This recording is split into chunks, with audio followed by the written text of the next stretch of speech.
За инсулины дүржил гэж энэ одоо бичсэн харагдаж байгаа бах те. За ингэж байгаа. Инсулины дүржил энэ инсулин ярингууд ягаад диабетс юм уу чихрийн шижин яриад байгаа юм бэ те. Тэр тусмаа ялангуяа нөгөө pre-diabetes үү диабетийн хам шинж тийм ээ диабетийн одоо өмнөх одоо шинж тэмдэг гэсэн үг л те. Монголоор орчуулах жоох хэцүү. Тэгэхээр энэ дээр ягаад илүү төвлөрөх хэрэгтэй болчиход байна вэ? Чихрийн шижин дээр ягаад төөрөлдөд байна? Ягаад буруу хэмжээд байна? Ягаад хэмжиж чадахгүй байна? Тэгээд хэмжлээч арга хэмжээ авч чадахгүй хөндрүүлчихэд байна.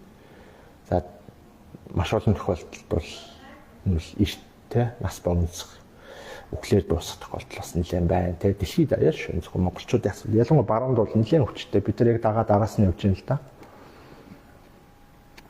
За инсулин одоо өнөөдрийн хувьд бол энэ нэг хэдийн имийг л ярих гэсэн.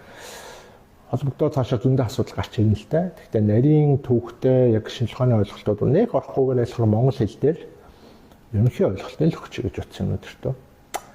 За инсулины дүржил, за энэтэй холбоотой pre-diabetes with diabetes хам шинж. За диабет хүндрээд цаашлуул диабетийн 1-р төрөл 2-р төрөл гэж байна. Голч нь 2-р төрөл бол зогсдог. 1-р төрөл бол яг одоо төрөлхийн юм уу, мутац юм уу, гажуудал тийм ээ. Ер нь л ихэнхдээ төрөлхийн байдаг. Засах боломжгүй их тохиолдолтой. Гэхдээ зохицуулах боломжтой. Гэхдээ буруу зохицуулдаг. За эхэлцгээе. За комментуудаа бол бичиж байгаарай нөхдөө. Би араас нь хариулт бол араас нь нөгөө комментуудаа хараад эхнээс нь альва боломжоор хариултын тухай бодно. Нөгөө дахив бодно. Слайдад болсон дараа. За нэг юм буруу ойлгоод байгаа. Энэ range буюу диабетс, инсулины дүржил, тэ чихрийн шижин гэдэг юм маань энэ нэг өдөр бий болчихдог юм шиг байхгүй юу? Энэ маань өөр хэлэх гээд байгаа санаа шууд илэрнэ. Манайх ингэж бол нэг глюкоз ч юм уу нэг шинжилгээ өгөөд диабетс болно гэж ойлгоод идэв. Үгүй энэ маань урт хугацааны процесс байхгүй. Процессос бүр төрөл биний ихэнх нь баг төрөхөөс эхэлчихдэг. Бараг 1-2 настайгаас. Тэ олон жил за энэ 20-30 жил үргэлжилдэг процесс илэртлээ. Өөрөлдөө одоо хүндрэлтлээ гэсэн. Хүндрэхээс өмнө маш олон жил явдаг энэ бочин солилцоотой холбоотой үсийн гажуудал маань явсаар байгаад хүндрээд ирэнгүүт нь бид нар тэрийг одоо ялангуяа эмнэлэг зүйн өнцгөөс бол тийм ээ чихрийн шижний 2-р төрлөж онцлоод байгаа байхгүй юу. Тэгээд тэрнээс өмнө маш олон чихрийн шижний төрөл шинж тэмдэг тийм ээ хүндрэлүүд байдаг. Би өөрөө нэг туулаад гарсан. Одоо сүүлийн 2 жил бас нэлээд судалсан, эргэжүүлсэн, туршсан, энийг даваад гарсан. Тэгээд тэрийг л хуваалцъя гэж. Тэр gradient буюу range гэж юу хэлээд байгаа юм бэ? Энд чинь тийм үгүй гэдэг хоёр сонголт биш байхгүй юу? Диабеттэй, диабетгүй биш. Тийм ээ? Чихрийн шижинтэй, чихрийн шижингүй. Инсулин дүржилтэй, дүржилгүй биш. Тийм одоо юу гэдэг юм баг 0-оос 100 оноо өгүүлдэ ингээд 100 шат амжилт 100 одоо баг төрлийн тий одоо диабетс байхгүй юу? Хэр хүнд вэ, хэр хөнгөн бэ гэдэг дээр яригдчихэж байгаа. За яагаад гэдгийг би одоо тайлбарлана.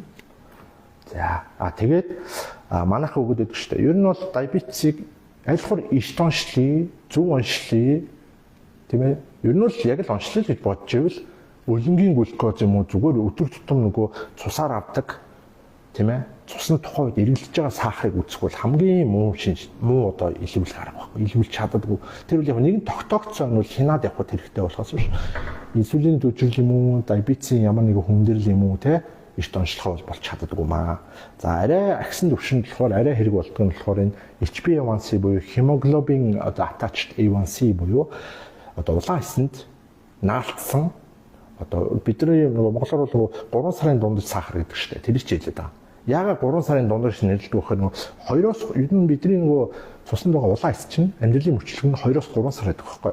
Тэгээ энэ 2-оос 3 сар болоод үхрээд сэргээд ингээд хөгдөөд тогтмол хөгжлөө л эхнээсээ үхгээл хөгдөөлөх нь нөгөө бидний чинь цус ингээд байг соливчдаг. Улаан эс нь тунчааны 2-оос 3 сар амьдраад дараагийнх нь бий болдог.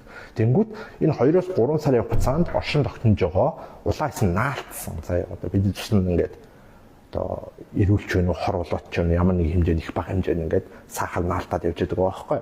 Тэрний хэмжээг тодорхойлдог. Тэр ихсгээрээ бидний биед хор болчиход байна гэсэн үг. Тэр нь явандаа чихрийн шижин хөрөж байна гэсэн үг. За энэ бол нэгдүгээр одоо тодорхойлт байгаа. Одоо бид нар лабораторийн тест өгвөл наадахын 3 сарын дундаж өгнө. Гэхдээ энэ бол хамгийн зөв бүр арга биш. Нэг арга нь ч биш. Өөр бас тодорхойлох хэрэгтэй байгаа. За мэдээж За цааш нэвэ. За энэ зүгээр би нөгөө Монгол тоолчдаг учраас энэ Америк тоо тавьчихсан шүү. За Америк нэг баруунд бол амар төгссөн. Манайх бол нэг энэс нэг дутаадах юм байхгүй. Сүүлийн 20 30 жил тэгээд тархацсан. Гэтэ яг арай бага байгаа. Америкчууд ойлгоцоо 360 70 сая хүн байна шүү дээ. Тэнгүүд амар шигтэй юм юу гэхээр огт чихрийн шижний хамааралгүй цоо ирүүл метаболизмын одоо чихрийн шижний үүдэлтэй метаболизм боцын солилцооны асуудал үүсээгүй хүн 370 сая хүнээс тийм ээ нэг 70 сая орчим л байгаа байхгүй. Баг 300 сая ямар нэг асуудалд орсон. Чүгсгүй 70 80% гэсэн үг байхгүй. Тэгэхээр Монголд бол яаж 50% нь бол энэ чихрийн шижний ямарваа нэг хэлбэрт бол өртцөн явж байна гэж бол би өөрийн хувийн зүгээс дүгнээд байгаа. Дэлхийн хандлага тийм байна. Бид яг дунджаас арай доор арай бага гэж үдлэхэд яаж 50%-тэй байгаа болов гэж би хардж байна. За яагаад ийм өндөр байгаа? Яагаад бид нар өөрсдөө чихрийн боддоггүй? Яагаад онцлохгүй явж байгаад хүндрүүлчдэг вэ гэдгийг л ярих гэдэг. Яагаад тэгэхээр судалгаар үзэнгүүт дунджаар нэг барууны орнууд бол 90% нь мэдхгүй явж байгаад хүндрүүлчдэг. Чихрийн шижний холбоотой хүн асуудлуудыг.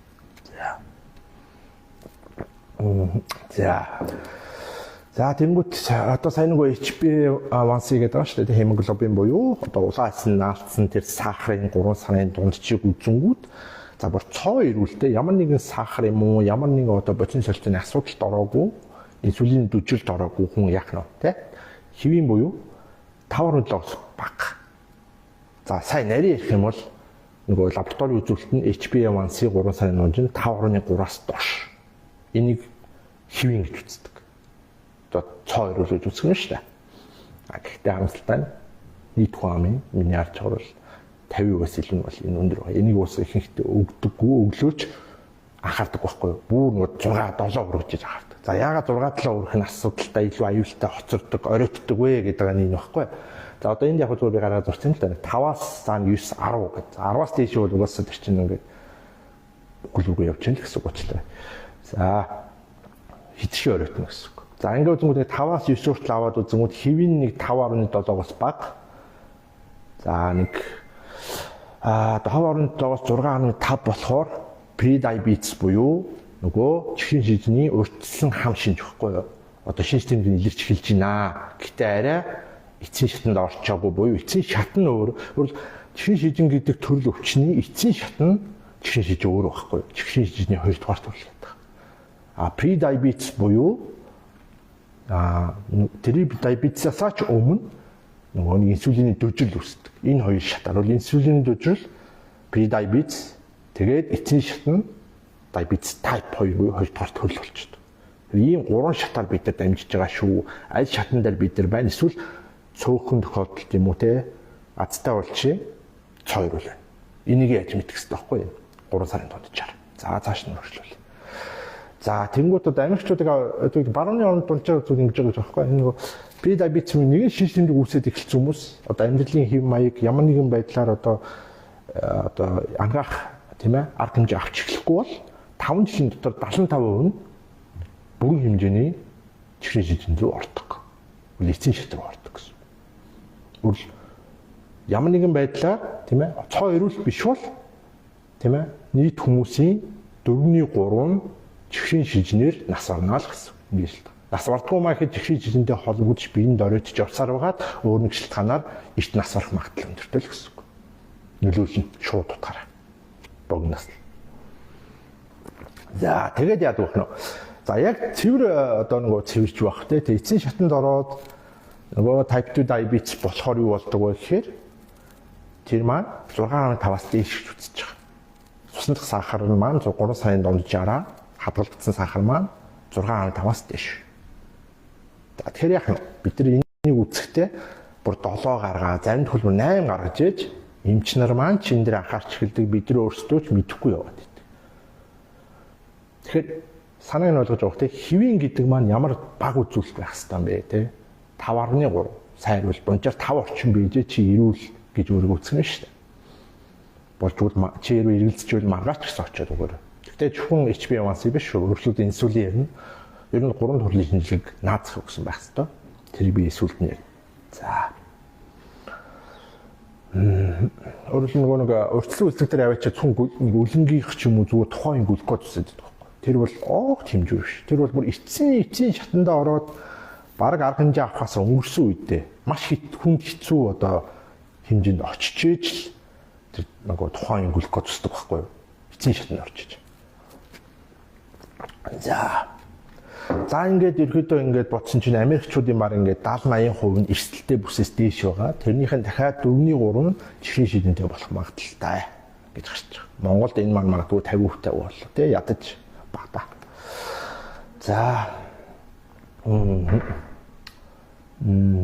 тий одоо нөгөө хэлээд байгаа одоо энэ чинь MGD-лэр үзэх нэг 100-аас 125. За Монголд болохоор ихэнхдээ нөгөө mmol литрээр үзэнгүү 5.6-аас 6.9 орчимд бол тийм ээ энэ бол эрсдэлтэй буюу одоо 5.6-аас дээш болох тусам одоо ямар нэг байл эрсдэлтэй гэж үзнэ. За тэгэнгүүт A1C болохоор бас адилхан 5.7-аас 6.5 бол эрсдэлтэй буюу бас pre-diabetes. Энэ хоёр хоёулаа. Мэдээж яг зүгээр тус өгж байгаа юм ч угаасаа глюкоз өгч штэ. Гэхдээ давхар заавал A1C буюу hemoglobin A1C гэж заавал өгж байгаарай. 3 сарын дундаж сахар гэсэн үг шүү. За ингээд энэ нөгөө нийт хүн амын бол 90% нэг риск байдгаа гэж хэлж байгаа. Тэгээ ингээд 90% нь бол мэдхгүй явсаар байгаа хүндрүүлдэг гэдгийг л хэлж байгаа. Яг л хавдартай адилхан тийм хавдрын эрт онцлогч бид нар энэ бодис солилцооны гажуудлын нэг төрөл болох чихрийн шижинг эрт онцлох юмаа. Маш түгээмэл байна. За цааш нэр. За яагаад глюкоз тийм ээ цусаар зүгээр тухайн үедээ нэг одоо нөгөө эмисэнд орол глюкоз үздэг шүү дээ нэг юм стрипер аваад те суцаа атгаал ингээд пангал хурууны өндөг атгаал. Яагаад энэ ингээд үрдэн муутай байдгийм бэ те гэдг нь одоо энэ дэр хэлж байгаа. Бидний бие өөрсдөө маш сайн регуляц хийдэг. Яг бол сахар чинь заяа яг хүний бие тодорхой хэмжээний глюкоз регуляц хийгдээд угаасаа байдаг те. Нөгөө дундад сахар гэж байгаа шүү дээ. Хүний цуснд уус тодорхой хэмжээний бага хэмжээний сахар угаасаа байдаг. Тэрийг дундад хэмжээнд хадгалдаг. Бидний бие өөрсдөө регуляц хийдэг. Тэнгүү тэр хитрээд ирэхээр тэрийг бидний бие өөрсдөө зохицуулдаг байхгүй. Энийний тулд нөгөө гормонууд дааврууд ажиллаж эхэлдэг. Энэ дээр хамгийн гол ажилтдаг нь болохоор нойр улчирхай, нойр улчирхайнаас цаашлаад нөгөө инсулин даавар. За инсулины даавар юу гэх нь вэ? Бидний цуснд байгаа сахарыг эд эс рүү шингээж, хөргөж өгч эсвэл хадгалах хэрэгтэй. Хадгалж өөх болох гэсэн үг. Тэгэхээр яг нэг бол эд эс рүү шингэн чихэж оруулсан тийм ээ. ATP одоо нөгөө митохондриуд аваачаад бидний нөгөө ATP буюу энерги үйлдвэртэй аваачиж энэ сахарыг энерги болгож шингээж өгөх ёстой. Тийм л өрхтөд давхар. Тэгэхээр ерөөдөө глюкоз, инсулин хоёр зүгээр л банк хамт явдаг. Гэтэл өнөөдрийн байдлаар бол массын үед бол ялангуяа олон нийтийн үед бол инсулин ойлгохдаг юм бол маш цөөх юм билэ. Лабораториуд бол бүгд инсулин үздэг. Гэхдээ бид одоохондоо цунх глюкозтой зурлалтад байна л да. Тэгэхээр дандаа ойрчиж чадах. За хэлээд чинь юу эцсийн шатанд орж иж глюкоздог байхгүй юу? Одоо энэ дараагийн юм дээр яагаад тэгэж явдаг вэ? За одоо энэ нөгөө за энэ би нөгөө өөрөө гаргаж зурцсан шүү. За жоох муу харагч байгаа хуучлаарай. Яадаг вэ гэхээр энэ нөгөө сахар нь энэ нэг одоо энэ сахар байхгүй юу? Энэ инсулин шүү да. Сахарын төвшин инсулины төвшин. Яаж урт хугацаанд тийм ээ энэ маань нэмэгддэг юм бэ? Тийм ээ? Урт хугацаанд энэ яагаад энэ юу гэдэг нөгөө диабетес гэдэг юм чи яагаад юм рейнж буюу тийм ээ хуваар илэрхийлэх одоо юу гэдэг нь те их баг гэж ярина уу гэхээс биш огт чихрийн шижингүй хүн бол маш цөөхөн ямар нэгэн чихрийн шижингийн хамааралгүй юм асуудалгүй цөөхөн тэгмүү чихрийнтэй боллоо ч гэсэн чи эцсийн шат байна уу ямар шатанд явж ийн тийм ээ хэр хүндэрсэн бэ гэдгийг яаж урт хугацаанд ингэж харах нь шүү дээ.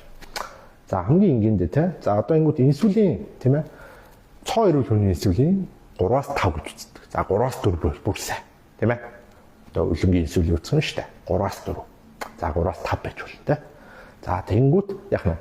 За ингээд чихрийн шиж үүсээ явлаа. Тийм ээ. Үүсдэг шалтгааны нь бол надад хэлбэл мэдж байгаа шүү дээ тийм.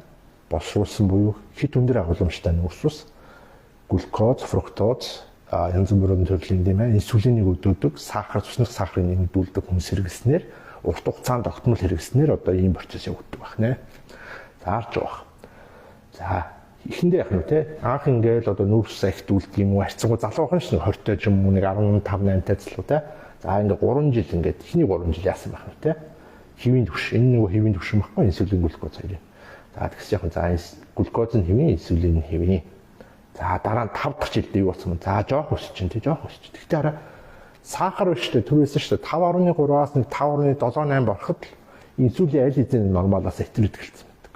Өөрөөр хэлбэл жоохон ч гэсэн илүү сахарыг нөгөө бидний үед хүчээж хурдан шингээхийн тулд туснаас хурдан зайлуулж нөгөө хордуулахгүй тулд инсулин шингэж хүчтэй их хэмжээнд ялгарч эхэлдэг. Тогтмол бүр идэх болгонд ялгарна. Тийм ээ? Ялангуяа нүүрс ус ихтүүлэх идэж ойрхон идэх хийх тусам нэг хүндэрсэн асуудал үүссэн юм дээр. Тэгэхээр идэх тусам идэх болгонд нүүрс ус идэх болгонд инсулин ингээд өндрөөс хавсна. За 8 жилд улам өснө 10 тий.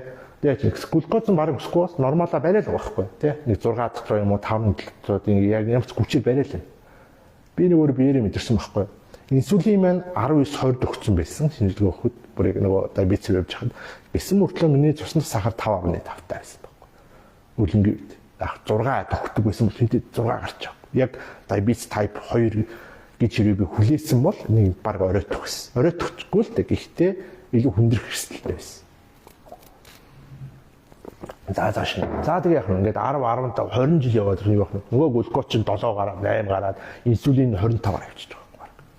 Тэгтэл яа гэж одоо нэг юм асуудал. Одоо нэг инсулин өгдөг дээр ингэдэг байхгүй. Яг хөө тэр лабораторийн өгж байгаа тэр нэг нормал рейнж буюу одоо нөгөө энгийн рейнж гэдэг ба шүү дээ. Асуудалгүй рейнж нь инсулины хувьд хит өргөн байдаг. Өөрөлдөн.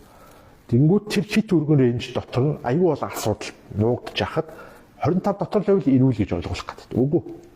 Жишээ нь нормал энгийн цой болгон 3-аас 5, 3-аас 4 байх хэрэгтэй. Тэгтэл зүгээр залуучууд хүүхдүүдийг хараарай. Аль зэн 10 гараа авчихсан. Доорож 8-тай баг. Би нэг олон шавь дээр харсан.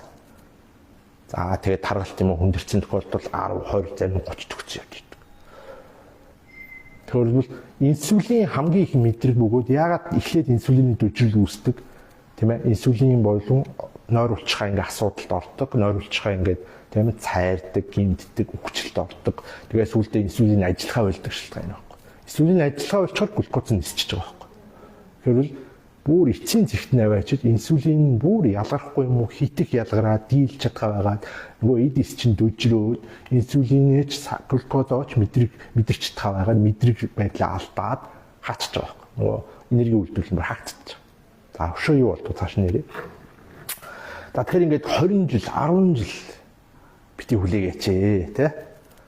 Чи айгүй хямдхан шинжилгээ байхгүй юу? Энийг бол хүн болго юм. Тэ жилд нэг удаа хүчрэх хэрэгтэй боловч ихэнхдээ ердөө глюкоз мөсрөл 3 сарын дунд жигөөд инсулин агтчихдаг. Тэгээд яг нь нарийн бус шинжилгээ өгөх тусам хэрэггүй шинжилгээ өгөх тусам бид нар өөрсдөө эрүүл гэж ойлгоод төөрөгдөөд оройтоод байна. Өөрсдөө хуураад яваад. За тааш.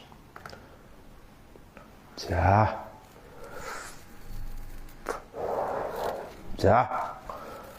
Одоо нөгөө хэлсэн 3 шинжилгээ нь юу гэх нүтэй? Глюкоз. За угаас хүн болго өгдөг. Энийг өгдөгөр өгч. Энийг бол хааж өгсөн.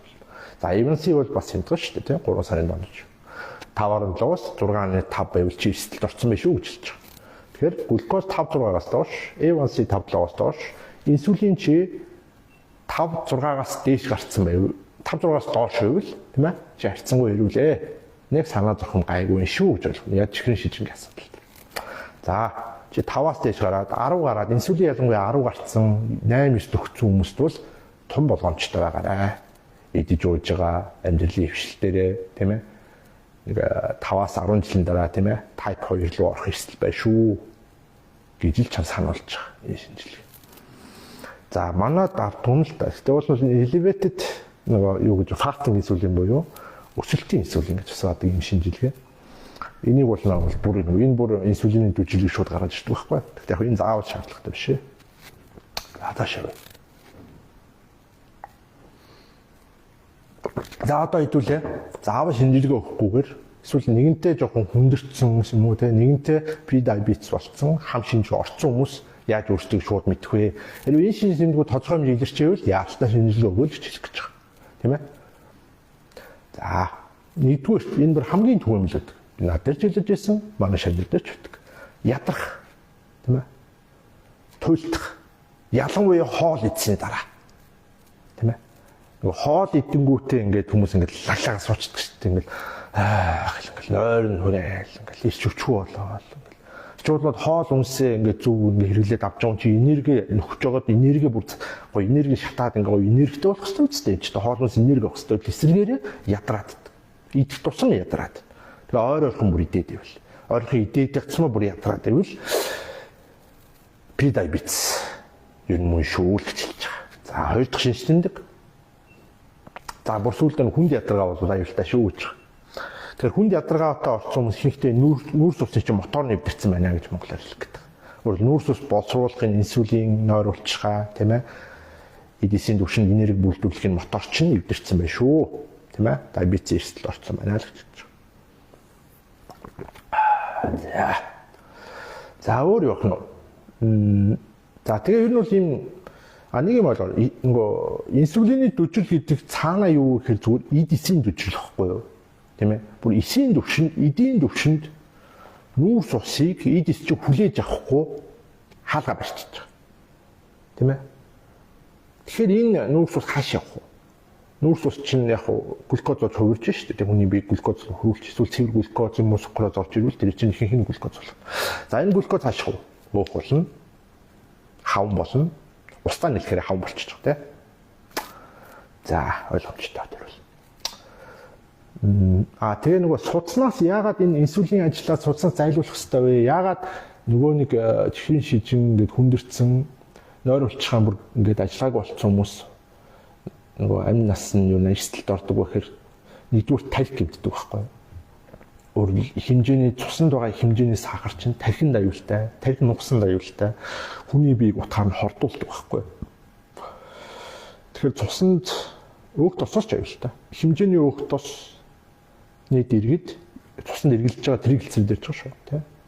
Тэрийг хэлцэрдээс илүү дан сахар, дан глюкоз ялангуяа цуснаас зайлуулах боломжгүй болоод ирэхээр шууд хүний эдсийг өхүүлж одоо илэгдүүлж оксидашн явагдаж эхэлдэг. Тэгээд нөгөө хөл гараад хариулах тийм ээ. Үхчих. Хүний биед утгаар нь хүчүүлдэг гэсэн үг байхгүй юу? Ийм энэ бол муухай авч. За. Тэгээд бас нэг ярих гэжсэн юмаас. Яагаад ядраад идэг вэ те? Яагаад бид нар энерги муутай ойр ойрхон идээд л байгаа мөрт улам ядраад идэг юм болоо. Олон үнийг те. Энэ яагаад тэгэхээр бидний нөгөө нүүрс усыг зохицуулдаг, боловсруулдаг шингээдэг машин нэвтэрсэн. Эвдэрчээр юу болж ийнө вэ гэхээр тэрийг ганц нөгөө нөөцлөх буюу тэрийг цуснаас айлуулахаар хадгалах байхгүй. Тэгвэл эсвэргээр нүүрс усыг шатааж эдис нь энерги болгож хөрөх биш заяа. Энерги авахаа болчихж байгаа юм байна. Эсвэргээр тэр орж ирсэн нүүрс усыг чинь өөх болгох буюу тэрийг илчил болгож хөрүүлж эхэл. Эсвэл устаа нэлээд хаван болгож энд чинь хадгална. Арьс махны завсар ясны за арайч ясны завсар өршөлтэй гэхдээ булчингийн завсар ингээд байж болох. Сайн бол нүд тархивч хүртэл орж шийдэх хэмжээнд хавнад гадуур юм тийм. Ингээд хөл гар бүх юм зор. За ингэж хөврөлт хийгээд тэрийг илчээд болгож хөрүүлээд тийм ээ цааш нь зарим яг зарим хэсгийн тэрийг илчээд өөх болгож хөрвөө тэрийг заримын зарцуулан ихэнхийг нь хадгална. Өөх болгож хадгална цагаан болгож. Ингээд white fat болоод тэр илчээд маань цаашлаа adipose tissue болох нь шүү дээ.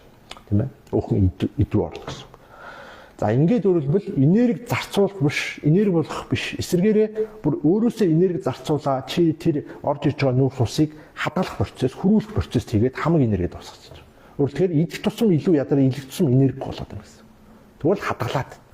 Тэгээд өөхөөр шатах чадваргүй болсон. Яг тэр инсулин чи өөрөө өөх хадгалдаг гормон буюу инсулин өндөр байх тусам ойр ойрхон өндөр байх тусам цуснд ер нь байнга инсулин өндөр байгаад л байвал хизээч өөхөж шатах. Хизээч турахгүй. Хэлээд байгаа нэг гормон шийддэг тийм ээ бидний биеийг энэ ялангуяа инсулин тэгээд давхар яг нөгөө кортизолын асуудал яг тэр энэ зөвхөн инсулин. Инсулин бидний турах таргалах тийм ээ тэгээд чихрийн шижинтэй болох хэсгийг шууд шийдэж байгаа. Хүндрэх хэсгийг шууд шийдэж байгаа. Тэгэхээр инсулин өндөртөө турдаг юм аа. Нэг том шалтгаан, өөр шалтгаанууд байдаг. Гэтэ нэг том шалтгаан. За тэгэхээр инсулин байнга хянаж үзэж буулгахын төлөө явах нэ. Тэгээ нэгэн асуудалд орсон бол тэгжээ чи ирүүл чинь тэгжээ цаашаа турах гэдэг тухай ойлголт руу явна. Ирүүлчихээ гэсэн үг. За. Цаашаа. За нөгөө хамгийн надад ч тулгарч байсан одоо ч олон хүн тулгарч байгаа ялангуяа хөгшчүүлд нь хамгийн их тулгардаг асуудал. Идэвхтэй удааштай. Энэ нөгөө глюкоз нь өссөн байдаг байхгүй нөгөө глюкоз нь заавал 6 гараад 5-7 гарахтаа биш байхгүй юу? Энэ pre-diabetes аль нь илрээд эхэлцдэг шинжтэнд байхгүй. Бүх төрлийн эдгэрэлт, эсийн хуваагдал, солигдолт тэгээ ялангуяа ил гадар шархнууд маш удаан идэгдэг, эсвэл сэтэрдэг, идэхэ болдог, бактери вируст амархан өртдөг, тийм ээ. Нэг ингээд одоо юу гэдгийг элдв бактерийн шарх марх үүсчихээр тэр нь идэхгүй давтаад, сэтрээд тэгээ заавал антибиотик юм уу, хүчтэй антибактериал тос им хэрэгжилж арай гэж идэх гэдэг. Тэгээд давтсааруугаас үлдээ антибиотикийн үйлчлэгээ яваад ихэнхдээ антибиотикийн үйлчлэгийг болоод таслуулаад хөл гараа тайруулах хэмжээнд очдог байхгүй юу? Энгийнээр тайлбарлал. За энэ айгүй анзаардгүй юм байна. Хөл гар ер нь бол гарын нөгөө өрөл цусны эргэлт чи өөрөө ингээд маш олон тэ хялгсан судас, нарийн судас, артерийн судас ингээд моч ингээд харцсан байгаа шүү дээ биеэр. Тэнгүүд ингээд дарахаа яваад үзүүртээ ингээд очиж тойлдог байхгүй. Эргэлтэн цусны эргэлт муудчих. Цусны эргэлт муудахаар эдис үхчин. Эдис үхчихээс өмнө яаж мэддэг вэ? Мэдээ алдах, гөрүүлцэх, нөгөө эргэлцэх арцаа гэжлээ таа тийм. Ойр ойрхон байн ингээд чимчгэндэг, гар марчин ингээд тэ салгандаг, эсвэл зүгээр л ингээд нэг ирмэлсэн арцаасан мэдрэмж төрөөд идэг шүү дээ. Хүн ингээд энд тэнд ингээд гівэнд ингээд тэ. Би бол яг тэгдэг гэсэн юм. Гуяар аюу хэм мэдрээд бас ингээд мэдээ алчдаг. Мэдээ алдаал ингээд иргэнгээл тэгэл ингээд гуй гараараа ингээд тэ байн тэрийг ингээд илэндээ дээрс мэдээ орж өгөхгүй. Эсвэл зүгээр иргэнэл. Энэ бол pre-diabetes. Маш том шээ шүү дээ. За мэдээ сая хэлсэн цусны эргэлт дашнаа. Эдгэлт ударшлаа. За хавган нь бүр хавган бол хамгийн том. Байнга хавгандаг тэ өдөр болгон хавгандаг нүүрс ус баг хэмжээнд хэрэглэхэд хавгнаад идэх хүмүүс бол pre-diabetes орсон байна гэж хэлэх гэдэг. Шинжилгээгээрээ. За тэгээд эдгээр шинж тэмдгүүд илрээд ингээд арга хэмжээ авахгүй тэ цаашлаад нэг 3-5 жил магадгүй 10-20 жил зарим азтай хүмүүс нь 30 жил ингэ явна. Тэгээд эцсийн шатандаа уучаад хөл гараа тайруулаад амьдралын чанар нь унаад за энэ бол таслах хаас өнгөрнө л гэсэн үг. Тэгэхээр ийм төвшин битгий хүрээрээ л гэдэг утгаар би өнөөдөр нэг цаг гаргаж бэлдсэн байгаа шүү. За цааш нь. За шинж тэмдэг. За ойлгомжтой нойр улчгаа гинтсэн нойр улчгаа ямар нэг асуудал үүссэн байл ойлгомжтой гурил будаа юунаас туссан бай те. Нүүрсэн нэвтрүүлсэн хэрэглээ инсулины дэвжрэл цаашлаад гимтэлд ороод pre-diabetes орсон байх шүү. Хам шинжээр орчижээ л гэж ойлгоорой. За бас нэг аюултай бид нар нөгөө энийг холбож боддог. Энэ 5 цул дотор эргэтэн энэ шимэгдүүлдэг бодис солилцоонд ордог бүх хэд эргэтнүүд чинь гимтдэг байхгүй юу? Дараалалаараа их баг хэмжээнд зэрэг ингээл гимтээд яваад байна. Ходоод хүртэл тий. Яг л муу юм гэж бодож байна. За тэгэхээр хамгийн нэг номерт нойр улчгааны араас бөөр гимтдэг. Монголчууд бөөрийн асуудал их ордог бас энэтэй холбоотой. Тэгэхээр бөөрийн асуудалтай бол чи диабетесийн шинжилгээнүү заавал өгөөч. Ер нь нэг юм нэг үед эргэтэн дангаараа өвчлөн вакуумд одоо ингэж байдгүй байхгүй юу? Заавал хавсардаг 2-3 эргэтэн ер нь бол дандаа хавсарч байдаг. За тэгэхээр юу болох нь вэ? Бөөрийн гэмтэл. За яаж мэдэх вэ? Ихэнхдээ нарийн судас нь тийм ээ хав нөгөө хөөгүүд хагараад эхэлдэг тийм үйл ажиллагаа явуулчихдаг эхлэх нь гэмтэл орж эхлэх гэсэн. Тэгээд яг бүр сэтрих, гоож, хөөх тийм ээ тэгээ явандаа устна гэсэн. Нөгөө 1-5 дугаар түвшний гэмтэл байгаа шүү дээ. 5 дугаар түвшин хамгийн сүүлд очиод kidney failure буюу одоо бүр үйл ажиллагаа зогсооно гэсэн. За энэ тохиолдолд юу болдог вэ? Диализд ордог тийм. Аппаратаар илний одоо бөөрийн чинь үргийг цусыг чинь одоо аппаратаар шүүхээс аргагүй болдог. Гэхдээ энэ бол урт хугацааны шийдэл биш. Тодорхой хугацаанд л энийг хийж болно. Тэгээд илийг солихоос зур сонголтог болдог.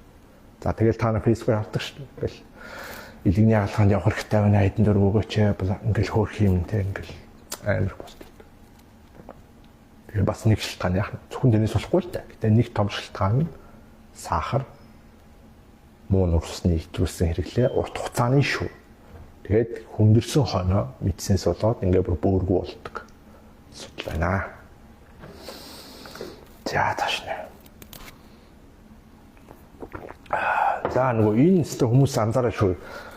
Багадаа нэг жил 2-3 жилийн дотор чиний нүдний хараа огцон муудах, тийм ээ? Бүрсих хараа ингээ ойрын хугацаанд ингээ хурдан удаад л байвал чихрийн жижиг үзүүл. Яагаад тэр утгаараа нүдэнд чи ордог байхгүй. Нүдний чинь судлуудыг өргөсгдөг.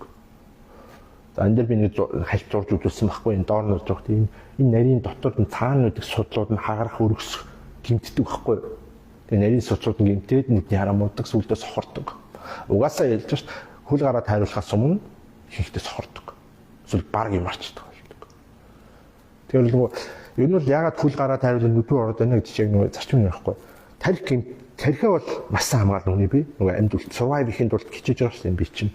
Регуляц хийж. Тэнгүүд яг нөгөө хурууны үзүүр, гар, хөл ингээд нөгөө захын юмнууд ч тийм нүдмүүдийн захын идэрхтнүүд чинь хамгийн дөрөнд өгчдөг байхгүй. Мууддаг гэсэн. Тэгэхээр энэ шинж тэмдгээр мэдчих болно. Чихрийн шижиг. За. Тийм бас нэг бүр хүндрээд ирэхээр одоо бүр нөгөө 3 сарын дунд ч 10 га энэ төр гараад ирэхээр нөгөө шийсээ барьчихдаг болчихдог. Баянг шийдэг ингээд нөгөө бөөрч бай юу ч бай та ингээд юу шүүчдэг болчихсон ингээд баянг шийддэг. За тэгтээ бүр сүүлийн шатна дөө. За энэ бас анзаардгүй юм байгаа шүү. Хүмүүс л нөгөө rheumatoid arthritis, osteoporosis гэдэг шүү дээ. Энэ хоёр төрөл байгаа. Нөгөө үе мөчний хүндрэл үе мөчний одоо сурвч. Үе мөч өвддөг, янгиндаг тийм ээ. Явж алхаж чадхаа болдог. Энийг хүмүүс жинтэй холбож ойлгоод. Үгүй. Жин давхар асуудал үүсгэж байгаа боловч жин бол ихэнхдээ нуруу юм уу булчин асуудал үүсгэдэг. Яг үе мөч өвдөх бол ихэнхдээ сахар, pre-diabetes, цаашлаад diabetes type 2 2-р төрлөө орцсон байх шүү сануулж байгаа. Үгүй үе мөч нь шууд нөлөөлдөг. Ингээд rheumatoid arthritis тэгэхээр RF2 ч юм уу тэ наацхан RF2 цаашлаад өрөвслийн ясны өрөвслийн шилжээнд бас үйлцэг ба шүү. Тэгэхээр ямар нэг үе мөчний асуудал байвал за цааш нь. За ер нь бол ингээд саяны шинж тэмдгүүд их баг гэлгүй бити тоохгүй хаяараа за их баг хэмжээнд илэрчлээвэл өнөөдөр очоод энийг 3 шилжих өгч. Тийм ээ. Тэгэл амьдралаа жоох өөрчлөлт эхэлж. Хүндэрчээгүй л бол энэ хангалттай засарна. Тэгвэл цаг хугацаа хичээл зүтгэл хэрэгтэй. Жохон сайн мотивац хэрэгтэй тийм. Ирүүл явахыг хүссэн. За тэгээ инсулиний төжрөл гээд байгаа нөгөө нойр уучрах асуудал маань зөвхөн жин нэмэхтэй биш байхгүй. За нэг талаас угаасаа жин нэмнэ. Яг бол инсулин ч угаасаа өөх хадгалдаг гормон гэлчлээ шүү дээ. Сахарыг баг ихэнх нь зөвхөн өөх болгож хадгалаад шатаацдаг болчихно шүү дээ бид нар. Тэгэл өөх нэмэгдээл сахар орж ирлээ, өөх нэмлээ, нүүрсээс орж ирлээ, өөх нэмлээ, таргаллаа. А нөгөө тал нь давхар явуулдаг процесс, жингээс үл хамаарч явуулдаг процесс нь таргалсан хамаагүй шүүгээр. Тэгээ бас л pre-diabetes дүн тарган бахалаа буу. Зарим бүр амар турдаг, зарим огт өөрчлөлт. Яг бол дотор өөхөлт нь асар хүчтэй нэмэгддэг. Гадар өөхөлт буюу гадар өөхөйд багтаа адипоз тишүү цөөхөнд өмсдөг. Эсвэл тэр нь тэлж чаддаг хүмүүс. Тэд нар бүр ослоо. Мэдхгүй бүр мэддэг. Хаяад анхаардаг. Тэгэхээр яг инсулиний төжил маань үрсэл өсгдөг юм бид. Цусаар дамжиж маш олон идэрхтэн цуснах буюу инфламашн дээр бүр ингээд хурц үрсэлж явандаа үүсгэн. Тэгээ үрсэл үүсгэн яг нь гэдэг чинь үрсэл үүснэ гэдэг чинь дахлаа байнга ажиллана. Дахлааны асуудал үүснэ, тийм ээ. Явандаа дахлаа буруу ажиллаж эхэлнэ, дахлаа гэм. Ингээд цаашлуул ингээд олон асуудал сургаж болноо. Тэгэхээр бол үрсэл үүсэж байна гэж ямар нэгэн хүний бид өвчин пейн те ингээд мэдэгдэнэ гэсэн. Тэгэхээр ингээд үе мөчнө өвднө тийм ээ. Ямар нэгэн байдлаар ингээд толгоо өвддөг байна уу, ядардаг. Ингээд нэг өвчний шинж тэмдэг илэрчлээвэл ер нь ингээд ялангуяа суур өвчин 80-90% нь одоо ингээд чихрийн шижин рүү хөтлөж байна. Ядаж инсулин төжил байгаа учраас энийг бол заавал өгөх хэрэгтэй л гэж хэлж байгаа. Ямар нэгэн шинж тэмдэг илэрчвэл. За одоо ингэж байгаа. Одоо бид нөгөө яаж эмчилдэг вэ гэсэн чинь эмчилж биш шүү дээ. Эмнэлзүү буюу уламжлалт энэ нөгөө одоо нэг талт тийм ээ одоо массын эмнэлзүү байгаа шүү дээ. За энэ дээр болохоор асуудал нь яаж юм вэ гэсэн чинь асуулт жагтай. Нэгэнтээ type 2-т орчихсон инсулин өөрөлдөл нөгөө хангалттай үйлдвэрлэж чадахгүй эсвэл инсулин бүр үйлдвэрлэх болчихдог байхгүй юу? Энэ тохиолдолд яадаг вэхээр type 1 дээр ялангуяа за type 1 бол аргагүй л дээ. Гэхдээ тэрийг бас адилхан зарчим нь бол адилхан энийг засах. Нэгдүгээр төрөл болохоор нөгөө хэлж төрлийн юм уу ингээд гений юм ачуудлаад болоод нойрлж хогт ажиллах болчихдог. Тэнгүүд яг инсулин хүний биед сахарыг зохицуулах хэрэгтэй. Яг сахарыг зохицуулахгүй хаяхаар бид шууд өвөлдөрнө. Комд орно. Биений хүч нь маш богино хугацаанд. Инсулин огт байхгүй бол бид нар амьдрах боломжгүй байхгүй угаасаа. Тэгэхээр ямар нэгэн байдлаар инсулин тарина те. За type 1 дээр бол тодорхой хэмжээнд одоо тарих тохиолдол ойлгоно. Type 2 дээр бол энэ эмчилгээ биш байхгүй. Энэ зүгээр шинж тэмдгийг л дарж байгаа. Тэгэхдээ нөгөө нөлөө нь юу гэж хэлсэн шүү дээ. Инсулин өсөх тусам өөх хадгал. Тэгэхээр чи яах нь сахараа зохицуулах гэж инсулин гаднаас тарилаа. Тарингууд яах нь инсулин ч өслөө. Сахар чинь менеж хийгдээд регуляц хийгдээд чиний амь насыг тодорхой аргалж байгаа боловч орчсон сахар чинь өөх болно. Өшөөд таргал. Ингээд инсулин тариулдаг хүмүүс бүр таргалаад торч чаддаг. Тэгэхээр шийдэл буюу өөрийгөө ангааяа, эрүүлчээ. Чихний шижний ямар нэгэн төрлөөс нь салъя. Тэгэхээр type 1-аас бол салах боломжгүй боловч type 1-тай ч гэсэн эрүүл юм шиг амьдрах боломжтой шүү. Надад тийм шиг байдаг. Тогтволж болдог. Тэгэхээр ингээд буруу эмчилгээ, эмийн буюу одоо энэ нөгөө цаана бизнес шүү дээ, тийм ингээд эмийн аргаар шийдэх гэж үзээд, нэг юмар шийдэх гэж үзээд ингээд уламжлалт аргаар яваад бид нар эцсийн дүндээ эмчлэгдэхгүй. Инсулин бол эмчилгээ биш ээ гэдгийг л ойлгоод авчих. Богино хугацаанд явах аргалж байгаа юм. Гэхдээ урт хугацаанд бол эмчилгээ биш шүү, sorry. За цаашаа. За тэгэхээр яах нь?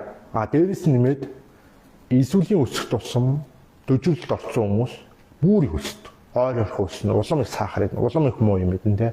Улам хүндэт, улам таргалдаг шалтгаан явах. Энэ тамийн дөрөгт орчдөг. Яг тэр өөх хадгалдаг инсулин гэдэг гормон чинь давхар хүний нөгөө бусад гормон нөлөөлөөд ядраагаад өсгөөд идэх байхгүй юу? Ер нь бол. Тэгэхээр санаанд ирэх гэсэн үг. За тэгээ энергийн сав тий халангуй энергийн сав нь хаалттай нөгөө өөхөж даждахгүй хүмүүс ч юу болох нь тий. Улам л ядарна, улам л өснө, дахиад илнэ, улам таргална, тэгээд инсулин тариулна, дахиад сахар нүснэ, ингээд тамийн доогод орсороод нас нь богиносно, хулгаараа тариулна, муугаараа хариулна шүү дээ урт хугацаанд. Тэгээд амьдралын чанар нь нас богиносно. За. Тэгээ яг хэлсэн шүү. Pre-diabetes ялангуяа тэгээ бүр эцсийн шатанд орчихвол бол чиний таргам дурхай байдал байхгүй шүү.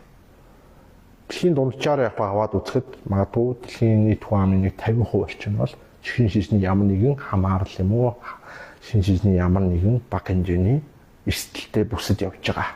Шинэ шижний илэрэл эхэлсэн байгаа. Энийг ярьдаггүй яагаад энэ мэдээлэл ингээд түгээн дэлгүүлдэггүй хангалттай хэмжээгүй одоо ярил бас ингээд conspiracy theory ярих байх. Гэхдээ тэрийг орхичих тий бас тэгж бас муухай юм яриад байгаа. За тэгээд ерөөдөө энэ чихрийн шижин гэдэг маань зүгээр л метаболизмын синдром буюу бочин солилцооны гажуудал эмгэг гэдэг энэ сүүлийн 20-30 жил судлагдаад хөгжиж байгаа. Монголд бол баг сонсож байгаагүй. Бол энэ чайг удаан явж байгаа ойлголтохгүй. Метаболизмын синдром X гэдэг. Ягаад X гэж нэрлэж байгаа гэхээр учир шалтгааны мэдэхгүй гэдэг уламжлал ухаан буюу одоо энэ эмнэлзүү бол тэгж байна. Учир шалтгааны бид нар мэднэ, би ч мэднэ.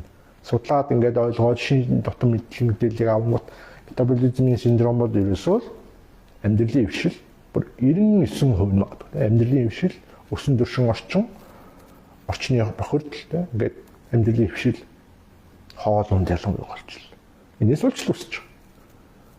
Тэр цмаа дархлааны гажуудал тийм ээ бамбаа асуудал цаашаа зөндөө задарна үе мөч дандаа хоол унд идэж ууж байгаа бидний одоо энэ ядарч туйлдж байгаа нойр хоолгүй явж байгаа тийм ээ тэгээд нөгөө шин тижээлээ ялангуяа сайн авч чаддаггүй тийм ээ өөртөө хайрладагтай шууд холбоотой учирлах нь юм баггүй тийм эмнэлзэн шилхэн бол энийг эмчилдэг нөгөө юм байхгүй учраас энийг энэ бол нэг айхтар ингээд яг цааш ингээд учирлахтаа ярих сонирхол байхгүй ярихаар буцаад нөгөө тийм ээ big corporation улс төр ингээд нөгөө айгуул ач сонирхол байгаа шүү дээ тэрэн дээр асуудал үүсэж байгаа.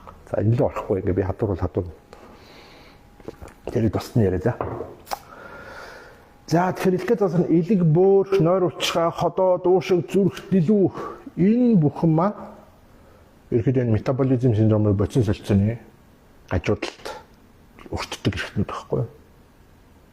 Тийм ээ. Эзэж нэг эрхтэн дангаар явдаг. Ялангуяа яаж нөгөө таргалалт гэхээсээ илүү санийсэн чихний одоо анхны шат дөжрөл инсулин дөжрөл эдгээр маань шууд зөвхөн нөлөөлдөг наацах тийм ээ бид нар өөрсдөө хянахгүй ч зарим нь анзаардаг зарим нь анзаардаггүй тийм ээ тэгээд зүрх байнга өндөр ачаал аваад ингээд зүрх гинтдэг тийм яванда зүрх судасны асуудалд ордог нөгөө судас тийм ээ цус өтгөрдөг чинь тэгээд сахар шүү дээ. Бас цусны сахарын хэмжээ ихсэж байгаа, хавнал ихсэж байгаа, цусны эргэлт муудаж байгаа. Тэгэл зүрх судсаар залуучууд сэрэхгүй хүч шүү дээ. Өглөөс сэрэхгүй. 70-80% эсвэл зүрх судсын цаацлалтгааных нуугдсан бол хоол хүнс амьдралын хвшлээс үүдсэн чихрийн шижим байна. Өөрчлөлт бий гэхдээ их тохиолдол. Тэр анхаараарай. За цааш. За. Үндсэн зэдэм төлөө цагийн дотор амжуулгүй яа. Яг л цаг ирсэн ба шүү дээ. Болчих. За одоо комментууд харъя. Окей. За л ордог.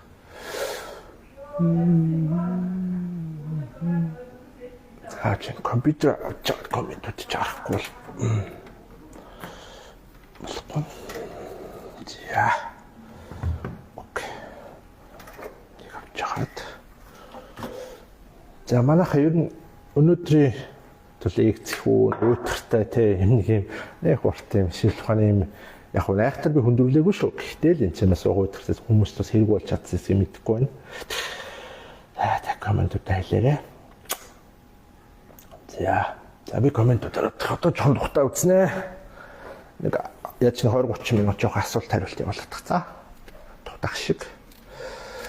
За. Жоох ингэж тавиад. За зүгээр харагдаж байна манайхаа.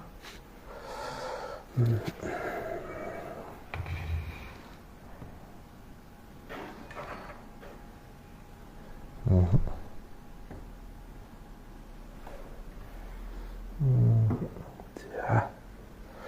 Зүгээр харагдаж байна. Окей.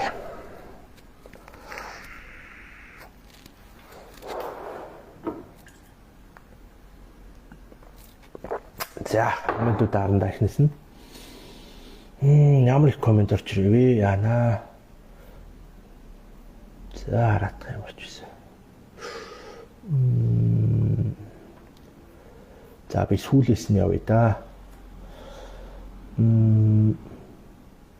За, одоо энэ чинь хөдрөө буюу сахар 10 жилийн өмнө 7 байсан. Одоо ч 7 гарантай байдаг. 3 сарын дунд жохортой юм яг зөв. Ингээд нөгөө сахараа үзэнгүүт за арайч диабетес биш. Гэхдээ эрсдэлтэй байна л гэж өөрийгөө бодо хайчаад байгаа. Нэгдүгээр 3 сарын дунд. Тэрнээсээ илүүтэй хэрвээ эрсдлийн ямар нэг шинж тэмдэг юм уу энэ зүгээр сахар чинь эрүүл хүнээс өндөрлөөл заавал инсулин өг. Инсулин чинь 6, 7, 8 цаашид 10 гарцсан байвал чихрийн шижингийн эрсдэлтэй буюу чихрийн шижний анхан шатны хэлбэрт бол дорож орсон байна. Бага хэмжээ аралтай аваад хэвчилж байгаа. Хүндрэхээс юм. Тэгээ заавал хүндрүүлж шийдэх албагүй шүү дээ. За type 1 дээр нэг хариулт өгч энэ асуусан маань гэлцдэг. Type 1 инсулинээс гарахад идэх боломжтой. Type 1 дээр идэх гэдэг ойлголт ихтэй байхгүй уучлаарай. Гэхдээ quality буюу амьдралын чанараа өсгөөд эрүүл хүн шиг баг амьдрах боломжтой гэж чинь тодорхой шүү дээ. Яагаад инсулин тариад байгаа юм бэ? Цусны сахарын доктор байхгүй. Тэгэхээр яг нүүрс ус ихтэй бүр нүртэйч type 1 тай type 2 ер нь чихрийн шижинтэй болцсон л бол чи бүх төрлийн нүүрс усыг доорош 5 жил зүгээр л хаях хэрэгтэй. Бүрийн тэгтлээ. Тэгвэл хайна өөр арга байхгүй. За тэгээд будааг урьдлаас өөр юу идэх юм бэ гэдэг тэнхтэд байвал хогчлол гэж хэлнэ. Ийм арчаагүй юм тэнэг байдал. Тэгээ чи бид нар өөрсдөө энэ байдалд орсон. Яг нь ч орчны нөлөө мэдэн мэдээлэлгүй энэ бидний новшийн нийгмээс болж байгаа ч гэсэн одоо мэдчихэд чи тэнийг юм ярьж байвал чиний л буруу хохин болно. Хатуул хэл. Чи өөрөө л ямар ч эмчилгээ байхгүй энэ дээр ямар нэгэн арга байхгүй. Инсулин байна уу ямар нэгэн тийм гайхамшигтай тийм ээ шидтэй ийм тариа энэ дээр огт байхгүй. Бүх төрлийн метаболизм синдром дээр шүү. Эсвэл ч өөрийгөө л авах. За тэгэхээр ялангуяа чихрийн шижин type 1 type 2 алинж байсан. Бүх төрлийн сахар чихэр бэлэн бүтээгдэхүүн нүүрс ус орсон бэлэн бүтээгдэхүүн бүгдийг хориглоно. Аюу тодорхойлж шүү. За тэгээд байгалийн байсан ч нүүрс усыг аль хориглохгүй. Өөрөлд чи жоохон ч гэсэн байгалийн нүүрс хэрэглэх нэг type 1-тэй хүн яг нэгдүгээр төрөлтэй хүн яах нь те угаасаа чамны инсулин байхгүй.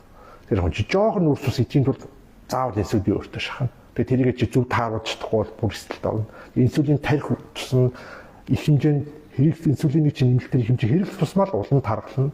Эсвэл зарим ихэнх тохиолдолд улам тураад идэг. Ягаад тэр яг би энэ нөгөө шинжил авч чадахгүй бүр дорцоор гоод бүр яадаг шүү дээ. Эсэлт нөгөө яадаг гэдэг бүр комд ордог шүү дээ. Би тийм тохиолдолд амар гарсан. Тэгэхээр амжилттай.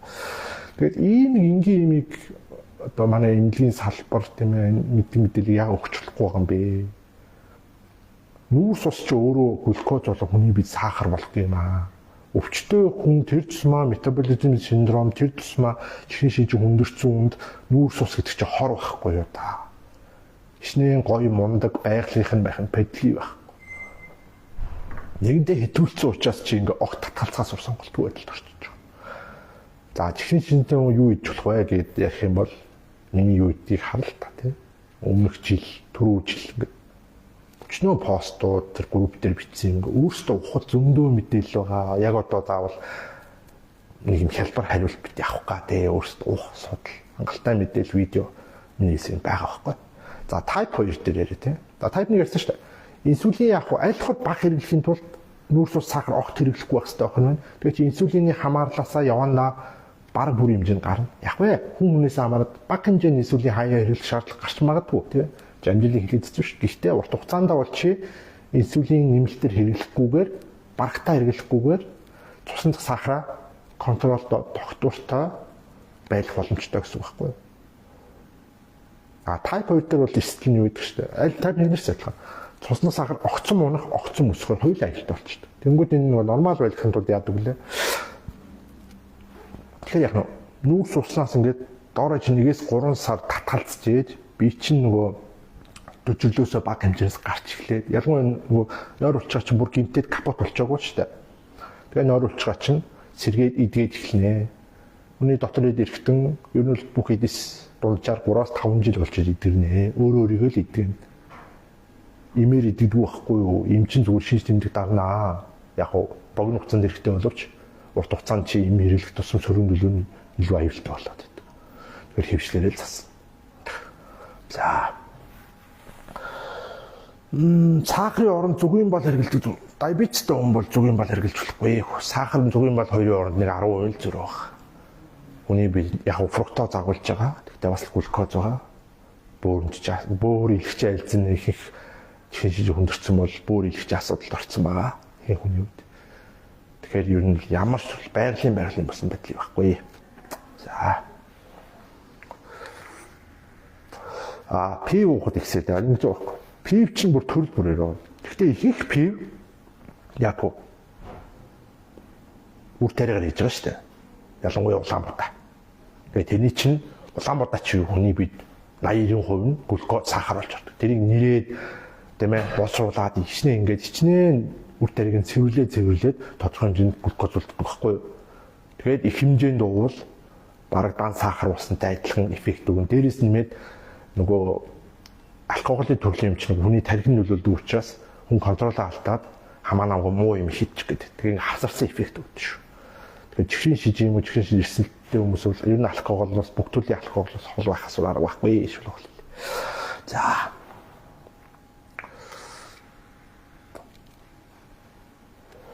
За энэ үлцээ нөхөр маань сахартай 3 жилийн өмнө 3 сарын дундаж 12 байсан. Айхтар нэлээд өндөрсөн байна.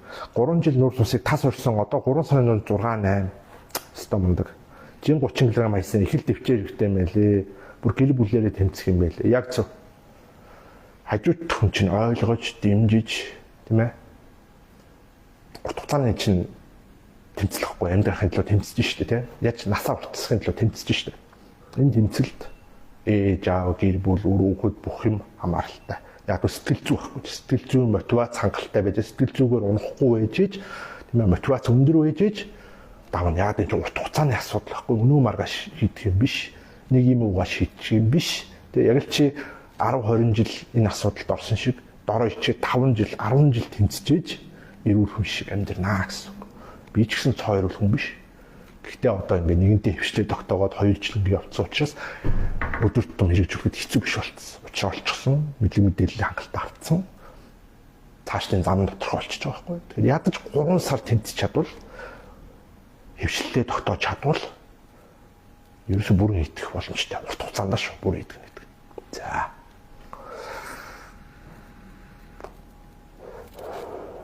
За кето дэглэмд орохоор маш хурдан кетон ихсээд байна яах вэ? Кетозис орсон юм. Кетон өссөн шүү дээ. Угаасаа кетон гэдэг чинь нэг төрлийн молекул багхгүй юу? Одоо гормоноос үйлдвэрлэгдэг. Кетон шээсээр ялангуяа хэрэг кетон ялгарч ивэл зүгээр кето ч юм уу эсвэл кетоос үүсгдэг нүүрс ус багтай төрлийн дэглэмүүд дээр ихний шатанд яруу ихний 1-3 сард шээсэн кетон хэлэрэлдэг.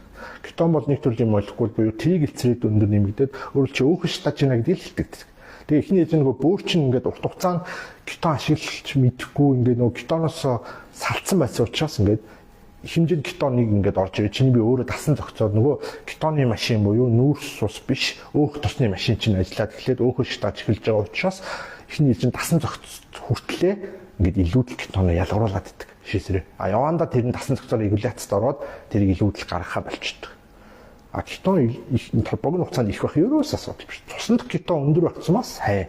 Гэтэ гэтрүүл мэдээж яг гэтрүүлтэл багтаа гэтрүүлдэг юм дөө. Гэтэ яг цөөхөн төгөд гэтрүүлэхэд аюултай болохоос кетон өндөр байх маш сайн. Сахара багасаг кетоно өсөг. Айгүй ингэ байхгүй. Кетон өснө гэдэг чинь чи өөх стаж өөхөр иш хүч энерги авч байна. ATP буюу митохондри чинь тэрийг илцээд өөхөн хүчлэр тосон хүчлээр холж байна л гэж хэлж байгаа. За.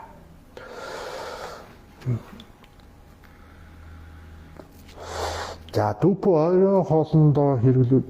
Дупо нүүрс ус. Шаш нөгөө шар юу штэ юу гэдэг шар юу төлөө дупо ч хэд юм маш муу бортын маш муу чанартай хүний эдисэнд хортой. Тэгээд маш чанаргүй импортын юм уу эсвэл ингээд муу төрлийн одоо нөгөө шаш юу гэдүүлээд ирж байна шошоор. За ямс дупо бол үнэхээр муу шүү.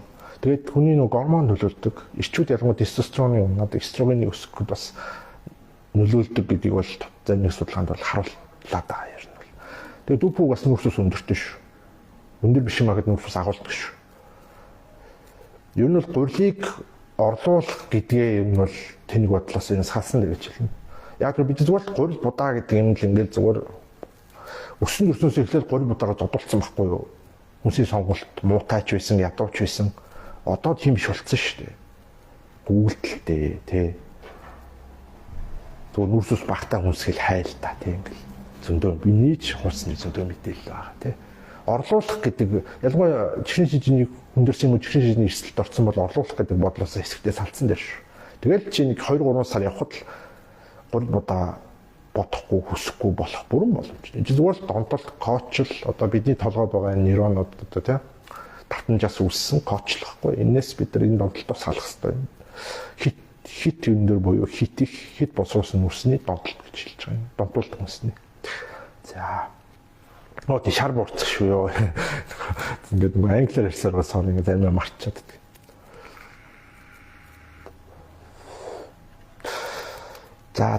За сүүлийн асуултанд хариулаад дуусгая. Нүүрс ус гэж юу вэ? Энэ яг илэн таны асуулт байна л гэхдээ үнэхээр мэдэхгүй юмс байгаа шүү дээ. Нүүрс ус тийм ээ? Нүүрс ус гэдэг чинь яг л нөгөө одоо хүний бие шингэдэг нүүрс ус, шингэдэггүй нүүрс ус хоёр янз байна. Шингэдэггүй нүүрс ус нь бид нислэг гэдэг байгаа байхгүй нөгөө файбер. Тэр чинь их сайн хэрэгтэй юм биш. Тэгэхээр шингэдэгч бай, шингэдэггүйч бай, нүүрс ус бол энэ чинь цаана ингэж ирэх юм хэлэхгүй л явж байгаа шүү дээ. Тэгээ хүний биед юу нь глюкоз болж хөрвүүлэгддэг төрлийн бүх төрлийн тийм ээ одоо молекулуудыг нүүрс ус гэж хэлээд байгаа зүгээр яг хоол хүнс гэдэг утгаар нарах юм бол тийм ээ яг л протеины молекул өөх тосны молекул нүүрс усны молекул гэдэг шиг зүгээр л макро байхгүй тийм ээ за тэгтээ хүнс чинь ч одоо нэг мод цэцэг ногоо ингээ байгалийн ихэнх юм нүүрс ус шүү дээ энэ бол бидний идүүлэхээс биш гол орцсон нүүрс ус хоёр байдаг байхгүй тэр юу нь бол нүүрс усны ус хоёрын нэгдэл яг олон төрөл байгаа. Тэрнээс хамраад моносакрид, дисакрид энэ төр гэдэг яг олон төрлөөр ангилаад байгаа. Гэхдээ суурь нь бол ерөөхдөө байгальдаас оршин тогтнодог, хүний бид глюкоз шингэдэг бүх төрлийн яг комплекс симпэлтэй одоо олон төрлийн одоо зөвхөн нүүрс ус чинь лангаараа байгальд оршин тогтнох үйл даа шүү дээ. Нүүрсээс салгаж авах глюкоз юм уу фруктоз, сукроз ингээд тий ширээний сахар харуулчихдаг байхгүй.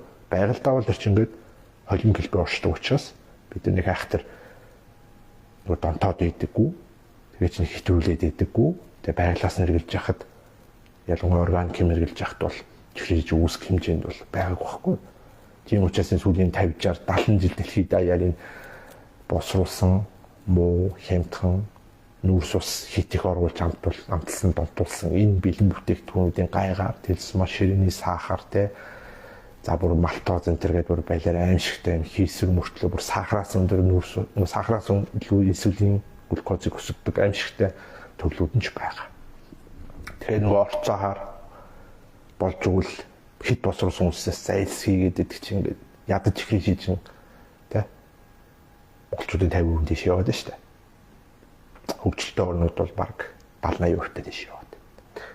За өнөөдөр ингээд дуусгая. Би нөгөө үлдсэн комментуудыг чинь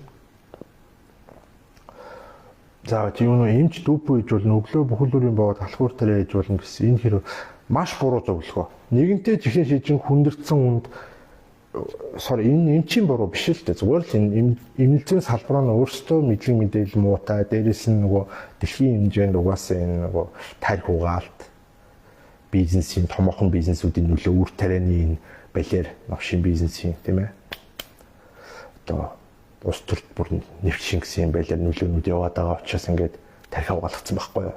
Үр тариа өөрөө ихэнх нь хамгийн эрүүл үр тариа байсан ч тэр чинь 50% дорож глюкоз буюу цэвэр сахар болж хүний бие шингэдэг байхгүй юу. Чи үр тариа иджилээ уул чи сахар идж байгаа ялгаа байхгүй. Баг зэрэг ялгаатай харьцангуул ялгаа бол. Тэгээд сахар идэвлэг инсулин жүүсэн глюкоз чинь явандаа бүр тэнгис татна. Тэгээд бүхэл рүү явна шүү дээ. Тэр хүндэрсэн байгаа бол эрсдэлд орсон байгаа бол. Тэгэхээр энэ нүүрс ус ер нь бүх төрлийн нэг хийсвэр хүнс тэр цмаа юм үр тариа будаа эдгээр чинь бүгд босруулсан нүүрс усны төрөлд ордог байхгүй юу? Зүгээр Google дээр хар. Ийм ойлгомжтой юм бид нар одоо хүртэл ингээд буруу тийм ээ хоцрогдсон мэдээлэл өгөөд байгаад маш харамсдаг. Тийм учраас би энэ видео хийж байгаа. Цаашдаа ч өргөжлүүлж ярина, хэлнэ. За чихрийн шижин дээр эхний хэлжинд ямарсан анхаарах нь энэ байна. Жишээ тэмдэг нь ямар байх нь вэ? Гэт байж болох анхны ойлголтуудыг өгөх хичээлээ. За бай.